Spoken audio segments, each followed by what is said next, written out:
નમસ્કાર વિદ્યાર્થી મિત્રો, તપોવન ગ્રુપ ઓફ સ્કૂલ સંચાલિત આપણી વર્ચ્યુઅલ ચેનલ તપોવન સાયન્સ એકેડમીમાં હું રસાયણ વિજ્ઞાન શિક્ષક યશ જરીવાલા ચેપ્ટર નંબર 2ના કન્ટિન્યુડ લેક્ચર નંબર 16ની અંદર ફરી તમારું હાર્દિક સ્વાગત કરું છું.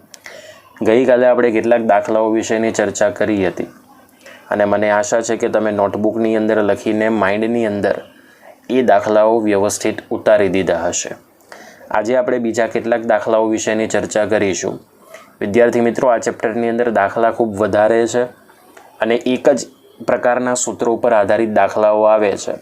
તો બસ એની માત્ર તમે વ્યવસ્થિત સ્ક્રીન ઉપર ચર્ચા જે કરું છું એ માઇન્ડમાં ઉતારી નોટબુકમાં જ્યાં સુધી મોઢે લખશો તો વધારે બેટર રહેશે કે જલ્દી દાખલા તમને આવડી જશે. તો સ્વાધ્યાય 2.19 શું કહેવા માંગે છે? અહીં તમને હાઇડ્રોજન પરમાણુની nમી કક્ષાની ઉર્જાનું એક સામાન્ય સૂત્ર આપી દીધું છે કે En ઇઝ ઇક્વલ ટુ -2.18 ગુણ્યા 10⁻18 divide by n square joule. હવે જ્યારે આ n બરાબર 2 કક્ષામાંથી ઇલેક્ટ્રોનને, આ શબ્દ ખૂબ અગત્યનો છે કે સંપૂર્ણપણે દૂર કરવો હોય તો તેના માટે કેટલી ઉર્જાની જરૂર પડશે, અને આ સંક્રમણ કરવા માટે સૌથી લાંબી તરંગ લંબાઈ આપણે સેન્ટીમીટરમાં શોધવાની છે. તો આપણને જે પહેલી માહિતી આપી છે એને આપણે પહેલાં લખી જ દેવી પડે કે હાઇડ્રોજન પરમાણુની n ઉર્જા સ્તરની ઇલેક્ટ્રોનીય ઉર્જા En ઇઝ ઇક્વલ ટુ -2.18 ગુણ્યા 10⁻18 છેદમાં n સ્ક્વેર જૂલ, જે તમને આપી દીધેલ છે. હવે એવું કહ્યું છે કે આ ઇલેક્ટ્રોનને n બરાબર 2 નંબરની કક્ષામાંથી સંપૂર્ણ દૂર કરવું હોય. હવે કોઈ પણ કક્ષામાંથી ઇલેક્ટ્રોનને સંપૂર્ણ દૂર કરવું એનો મતલબ કે તે ઇલેક્ટ્રોનને આપણે અનંત અંતરે જ લઈ જવાનો. મતલબ કે બીજા નંબરની કક્ષામાંથી આપણે ઇલેક્ટ્રોનને ક્યાં લઈ જવાનો છે? અનંત અંતરે. એટલે તમારી જે બીજી કક્ષા થશે એ ઇન્ફિનિટિવ કક્ષા થશે. તો આપણે ઉર્જાનો તફાવત એટલે n બરાબર 2 એ તમારી પ્રાથમિક કક્ષા છે અને ઇન્ફિનિટિવ એ તમારી કઈ કક્ષા છે? બીજી કક્ષા છે. તો ડેલ્ટા E શું લખી શકાય મિત્રો? E ઇન્ફિનિટિવ માઇનસ શું લખી શકાય? E2 લખી શકાય. હવે જ્યારે તમે બંનેનું આ મુજબ સૂત્ર લખશો, બરાબર, એટલે સીધો તમને તફાવત આ મુજબનો મળશે: 2.18 ગુણ્યા 10⁻18 into 1/ni square minus 1/nf square. તો 1/2 સ્ક્વેર માઇનસ 1/ઇન્ફિનિટિવ સ્ક્વેર થશે. ઉર્જાનો તફાવત અંતિમ ઉર્જા માઇનસ પ્રારંભિક ઉર્જા થાય. પણ જ્યારે તમે આ RH ના સૂત્રની સાથે લો એટલે 1/ni square minus 1/nf square થશે. અહીં ni કયું છે? 2 અને nf કયું છે? ઇન્ફિનિટિવ. ઓકે, સો 2.18 ગુણ્યા 10⁻18 આ તો શૂન્ય થઈ જાય, 1/4 થશે એટલે 2.18 ગુણ્યા 10⁻18 ડિવાઇડ બાય 4 જૂલ થશે. તો ડેલ્ટા E તમને શું મળશે? 0.542 ગુણ્યા 10⁻18 જૂલ. એક સ્ટેપ આપણે જમણી તરફ આવી જઈએ. So therefore delta E is equal to 5.42 ગુણ્યા 10⁻19 જૂલ. ક્લિયર? ચલો, હવે તમને ડેલ્ટા E તો મળી ચૂક્યું છે. હવે આપણે શોધવાનું શું છે? સૌથી લાંબી તરંગ લંબાઈ. તો સૌથી લાંબી તરંગ લંબાઈ એટલે delta E is equal to hc by lambda. એ સૂત્ર મળશે. સૂત્ર કરતાં આપણે કોને બનાવી દઈએ? લેમ્બડાને. So lambda is equal to hc divide by delta E. hc કિંમત જ્ઞાત છે. હવે તમને ખબર જ પડી ગયો છે કયો એકમ છે ને કઈ કિંમત છે. ડેલ્ટા Eનું મૂલ્ય આપણે આઈડેન્ટિફાઈ કરી દીધું છે. ઓકે, તો ચલો બધાના મૂલ્ય મૂકી દઈએ. ઓકે, એટલે જૂલ કેન્સલ આઉટ થશે, સેકન્ડ ઇન્વર્સ કેન્સલ આઉટ થશે. 6.626 ગુણ્યા 3 ભાગ્યા 5.42 એટલે એ તમને ટોટલ કિંમત મળશે 3.667. અને આ 10⁻19 ઉપર જાય તો 10+19 થશે. 10+8 એટલે 10+27 ઇન્ટુ 10⁻34 એટલે ઘાતાંકોનો સરવાળો કરો એટલે બાદબાકી સ્વરૂપમાં મળશે એટલે 10⁻7 મીટર.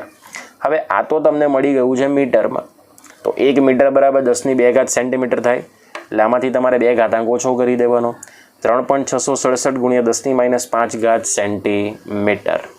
સમજાય વિદ્યાર્થી મિત્રો? દાખલા એકદમ સરળ છે. ફક્ત તમને ગણતરી અને સાદું રૂપનું રૂપાંતરણ તમને ખબર પડવી જોઈએ. સ્ક્રીનશોટ પાડી દો વિદ્યાર્થી મિત્રો. હવે આગળનો દાખલો સ્વાધ્યાય 2.32. સ્વાધ્યાય 2.32 એવું કહે છે કે હાઇડ્રોજન પરમાણુ માટે બોહરની કક્ષાનો પરિઘ એ દ બ્રોગલીની તરંગલંબાઈ સાથે સંબંધિત કક્ષામાં ઘૂમતો ઇલેક્ટ્રોનનો સંકલન ગુણક છે. મતલબ કે આપણે પરિઘને દ બ્રોગલીની તરંગલંબાઈ સાથે, મતલબ કોઈ પણ કક્ષામાં જોવા મળતી તરંગલંબાઈ સાથે સંકલન ગુણક તરીકે સાબિત કરવાનું છે. હવે આપણને ખબર છે કે પરિઘનું સૂત્ર એટલે 2πr થાય, તો એ આપણે ગમે તે હિસાબે લાવવું પડશે. તો એના માટે બોહર સિદ્ધાંત પ્રમાણે કોણીય વેગમાનનું સૂત્ર આપણને ખબર છે કે mvr = nh/2π. મતલબ કોઈ પણ કક્ષામાં ઇલેક્ટ્રોન જે ઘૂમે છે એનું જે કોણીય વેગમાન છે mvr = nh/માં શું આવશે 2π. જ્યાં આપણે પદોની માહિતી લખીએ તો m એટલે ઇલેક્ટ્રોનનું દળ, v એટલે ઇલેક્ટ્રોનનો વેગ, r એટલે જે ઇલેક્ટ્રોન કક્ષામાં ફરે છે એની ત્રિજ્યા, h એટલે પ્લેન્ક અચળાંક અને n એટલે પૂર્ણાંક સંખ્યા.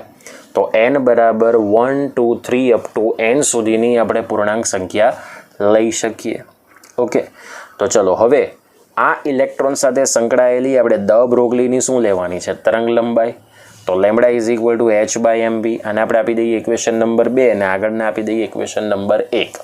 હવે 1 અને 2નો આપણે ગુણોત્તર લેવાનો. તો ડાબી બાજુના છેદમાં ડાબી બાજુ mvr છેદમાં લેમ્બડા, જમણી બાજુના છેદમાં જમણી બાજુ nh/2π છેદમાં h/mv, એટલે છેદનો છેદ ક્યાં જશે અંશમાં, ઇન્ટુ mv/h. mvને આ તરફ લાવીએ, લેમ્બડાને જમણી તરફ ક્રોસમાં લઈ જઈએ, તો mvr છેદમાં mv = nh/2π ઇન્ટુ લેમ્બડા/h. h કેન્સલ, mv કેન્સલ, તો r = n/2π. therefore 2πr શું આવશે n લેમ્બડા. સમજાય છે વિદ્યાર્થી મિત્રો? હવે જો આપણે n બરાબર 3 લઈએ તો વર્તુળ એટલે કે કક્ષાનું જે પરિઘ છે બરાબર, એમાં 3 લેમ્બડા મતલબ 3 શૃંગ અને 3 ગર્ત હોઈ શકે. એ પ્રમાણે આ વસ્તુ સૂચિત કરે છે. એટલે સાબિત કરી શકાય કે કક્ષાનો પરિઘ = દ બ્રોગલીની તરંગ લંબાઈનો સંકલન ગુણક. સમજાય છે વિદ્યાર્થી મિત્રો? તો આ હતો 2 માર્ક્સનો દાખલો, સ્વાધ્યાય 2.32, જે થિયરીના સ્વરૂપમાં પણ તમને પૂછી શકાય. સ્ક્રીનશોટ પાડી દો. નેક્સ્ટ દાખલો વિદ્યાર્થી મિત્રો એ છે સ્વાધ્યાય 2.34, જેમાં તમને એવું કહ્યું છે કે નીચેની પ્રક્રિયા માટે જરૂરી ઉર્જાની ગણતરી કરો.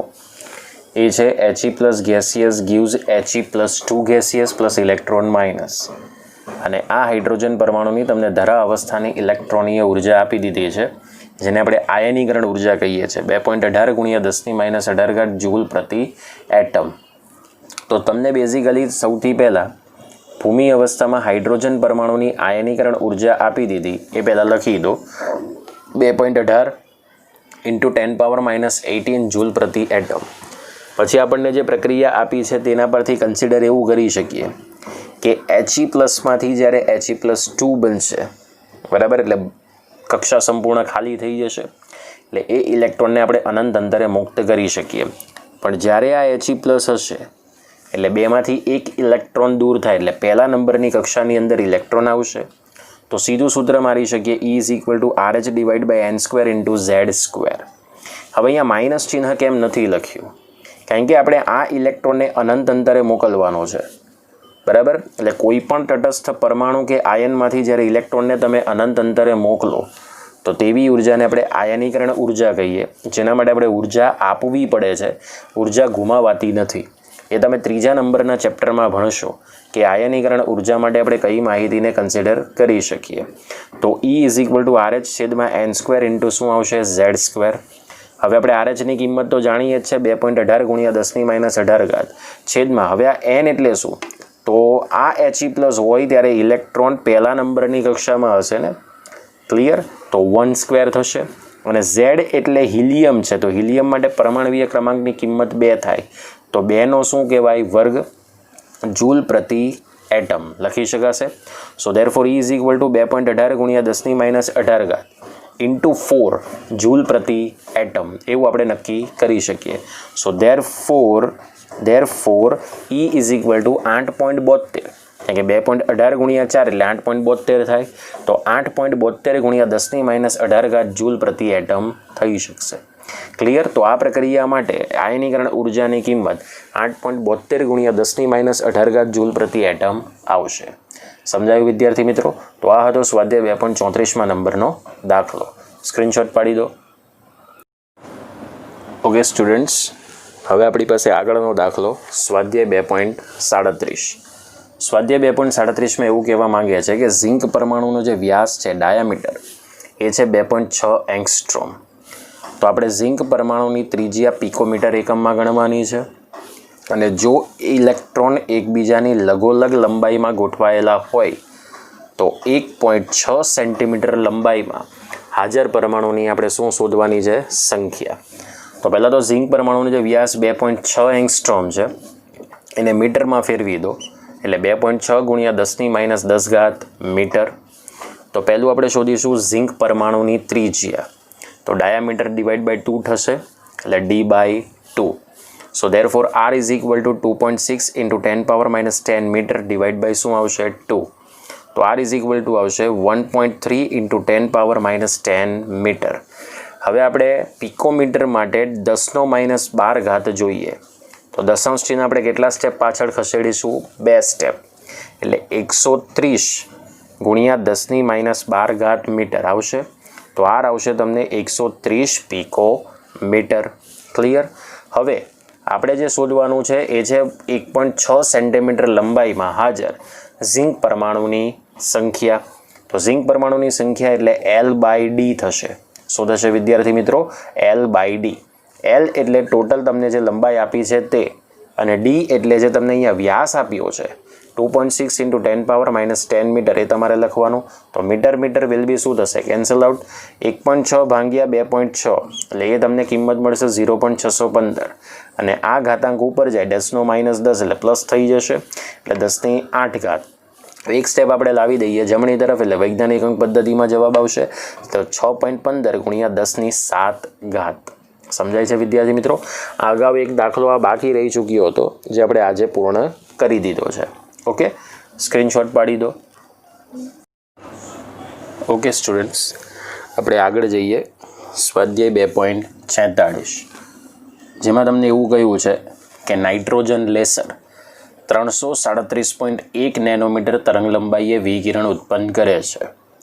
અને આ સંજોગોની અંદર એ લેસરમાંથી ઉત્પન્ન થયેલા ફોટોનની સંખ્યા 5.6 ગુણ્યા 10⁻24 હોય તો આપણે લેસરની શું શોધવાની છે? શક્તિ શોધવાની છે.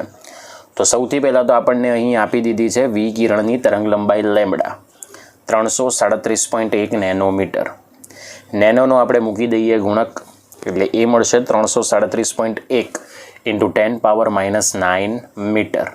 ઓકે, ચલો હવે અહીંયા તમને જે આપી છે એ છે ઉત્સર્જિત ફોટોનની સંખ્યા. એ છે 5.6 ગુણ્યા 10⁻24. ઓકે, તો ચાલો અહીંયા આપણી પાસે પહેલાં તો એક ફોટોનની આપણે શક્તિ શોધવાની છે. અને એક ફોટોનની શક્તિ શોધવાનું સૂત્ર છે E of photon is equal to hc/લેમ્બડા. hc અને લેમ્બડા બરાબર, આ બધાની કિંમત તમે મૂકી દો. ચલો આપણે સૂત્રની અંદર કિંમત મૂકી દીધી જે ઓલરેડી તમને સ્ક્રીન ઉપર દેખાઈ છે.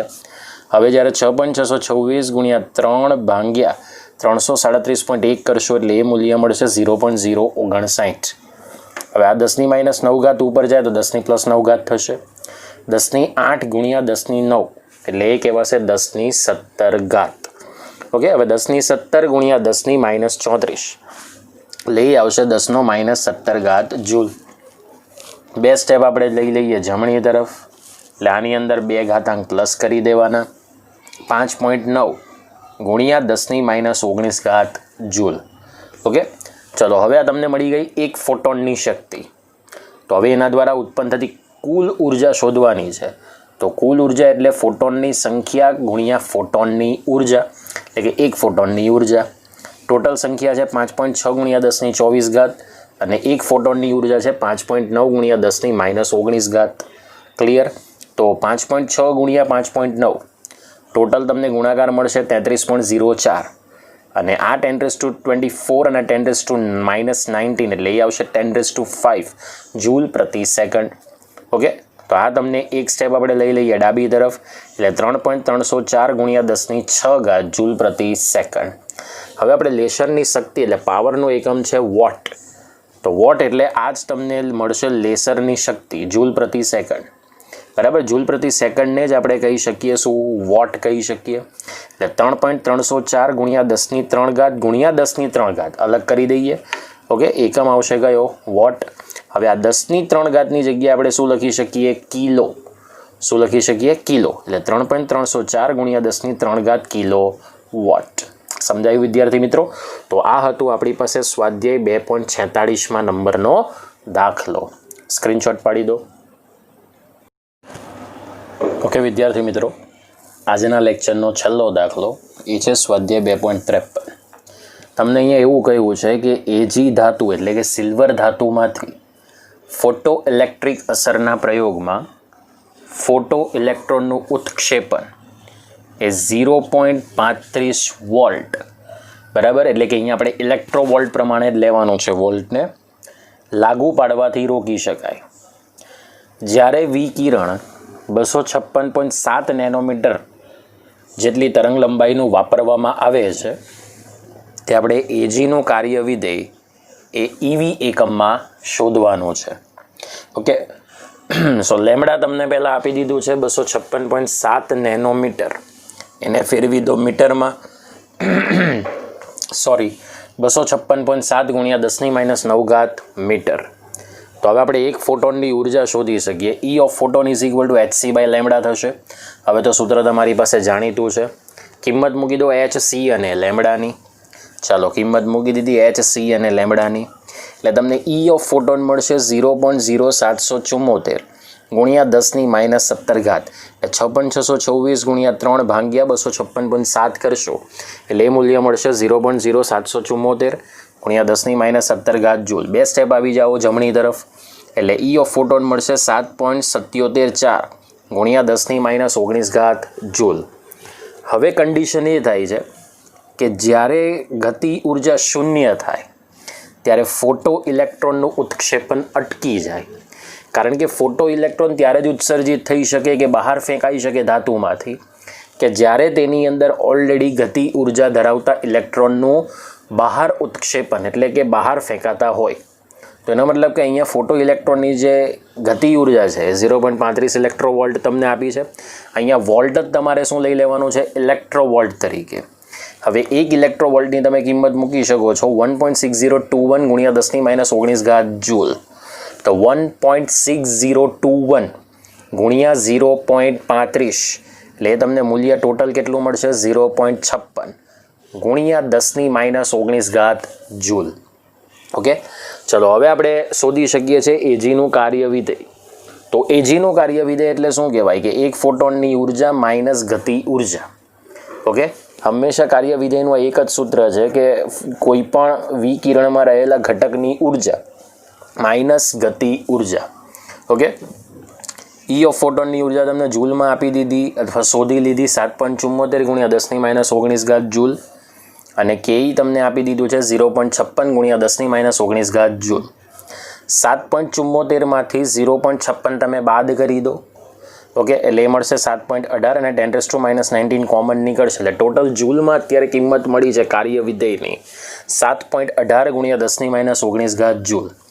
હવે આપણે એને ફેરવી દઈએ ઈવીમાં. તો આ કિંમતને 1.6021 ગુણ્યા 10⁻⁹ જૂલ વડે ભાંગી નાખો. ઈવીમાંથી જૂલમાં જવું હોય તો આટલા વડે ગુણી દેવાનું.